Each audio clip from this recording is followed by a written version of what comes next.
Geekerella by Ashley Poston, and I have to say that I love this one.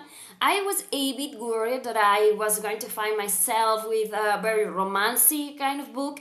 The thing is, I read Heart of Iron, and I love that, and I thought that I will read anything, everything that she has written.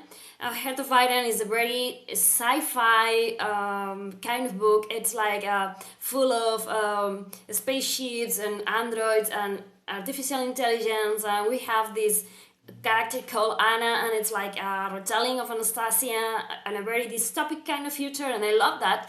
And so yeah, as I said, I wanted to read everything that she has written so far, so I landed this.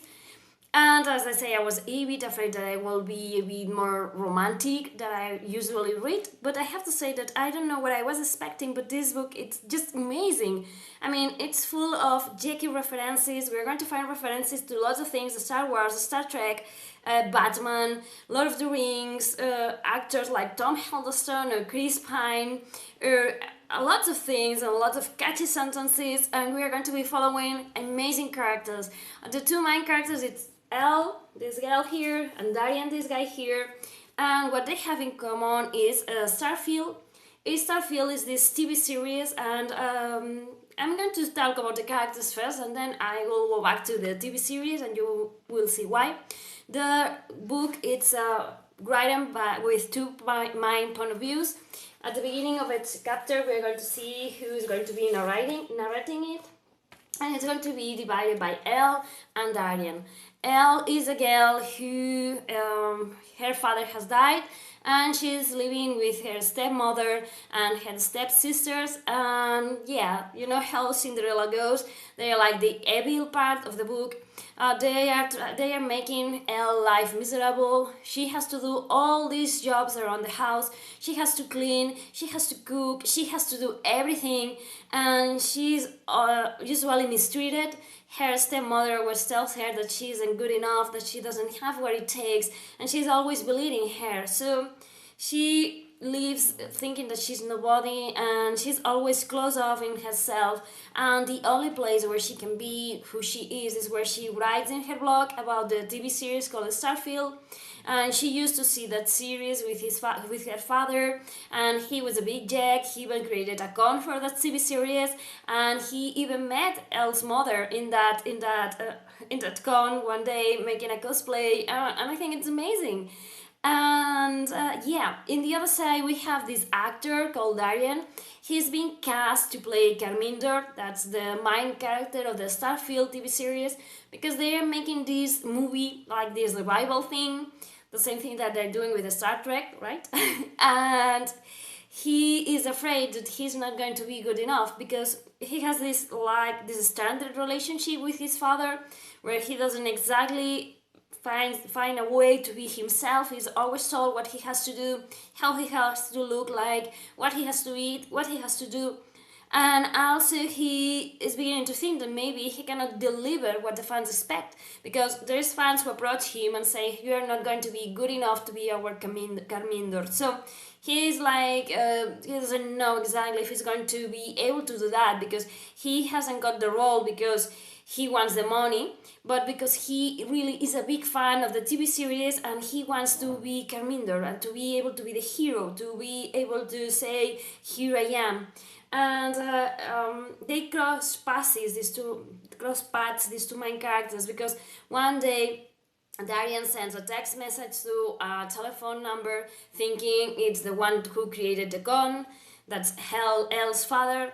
But since Elle's father has died, she has got his phone number, so she got the text. So they began texting without really knowing each other. Darien doesn't say, hey, it's me, in this famous actor, but he presents himself as Carmindor, and Elle believes that he is just another fan, that he will be dressing as him in a con, and you know, they began talking without really knowing each other.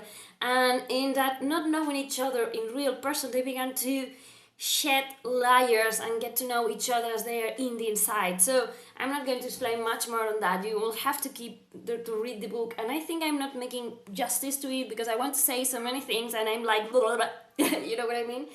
I have to say that I love the Jackie tone this book has, the way in which the characters sometimes reflect irony and how they reflect the internal jokes or the internal monologues, and it's amazing. And also I have to say that I love that there is this book for me has been very touching because as Elle here, my father has been dead for some time, and we used to get to see series like Star Trek or the A-Team, or I don't know, lots of TV series we saw together, and we used to be very very geeky too, and we used to talk and to joke around. And also here we have Elle who writes fanfics and writes to her father, and I did the same. So there were parts in which I really identified with her, and there were times in which I really didn't want to keep on reading what she felt about her father, because it was like I feel like about mine, because I miss him and I would like to be able to keep on writing fanfics to read to him. So in a way I did empathize with Elle a lot, and I could feel what she feels about feeling like sometimes she's nobody, that she has lost the anchor that kept her together, because it was her father.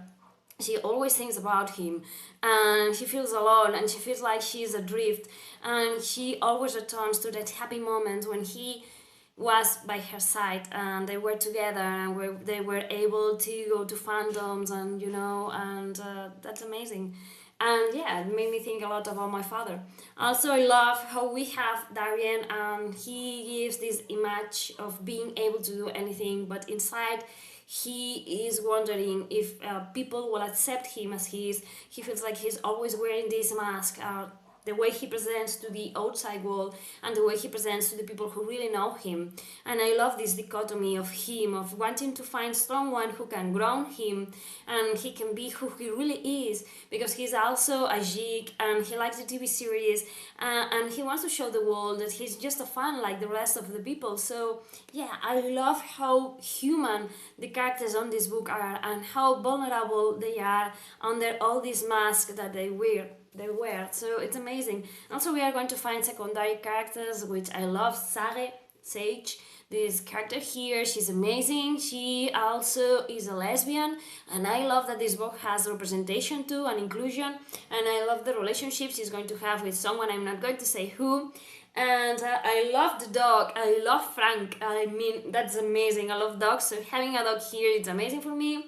So I have to say that if you like books with characters who are who are trying to be better, who are trying to find their way in the world, who feel that they are lost, and people who connect in the most strange ways, because who could say at the beginning of the book that one phone number texting you can end up being that person that you talk with, that you feel like you're alone but you connect with someone. And I love that they have this, I don't know how to say it, this relationship that begins growing from that little seed and flowers into that amazing relationship that constructs the book. I have to say that I love this book, and as I was saying, if you like ironic books where you can find humor and where you can find touching, revealing moments in which you discover what makes humans tick, and why these characters need to be able to stand by themselves.